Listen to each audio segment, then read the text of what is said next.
I'm here by Simon the tanner's house, where, of course, Simon Peter received the vision on the rooftop 3 times. But something else very significant happened here that tells us about the faith of Jesus Christ. It is believed that it was in this house, here in Joppa, where Tabitha, or Dorcas, was raised from the dead. Now, what's so significant about this? If you read the story in the book of Acts, chapter 9, what happens is all the women are crying, and they're holding up different cloths and aprons and blankets that had been made by this Dorcas or Tabitha. And they are wailing and crying for her. They're so sad that she's gone. And then Simon Peter walks in and he asks everybody to leave the room.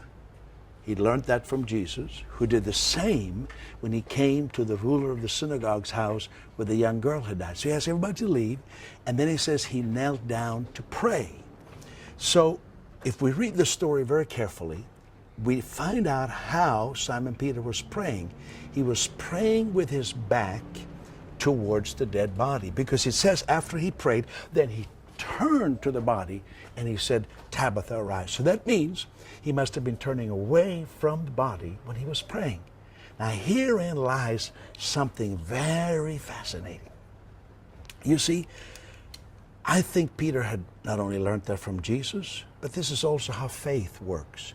Faith doesn't come by looking at the problem. As long as he was looking at Tabitha, Dorcas, on that bed, all he was aware of was a cold body.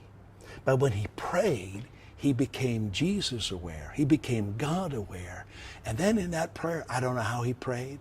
Maybe he said, "Thank you, Christ, that you live in me. Thank you that you're the same yesterday, today, and forever." And suddenly faith rose up, and then he turned and faced the problem head on. Hence the lesson for you and I. Sometimes we look at the problem and we pray, looking at the problem. "Oh God, this is going on and that is going on." But instead, the effective prayer is to worship God, and then he will give you faith. And when the faith comes, you turn to the problem and you speak to it. So that's just one of the beautiful lessons about the faith of Jesus Christ working through us right here from Simon the tanner's house.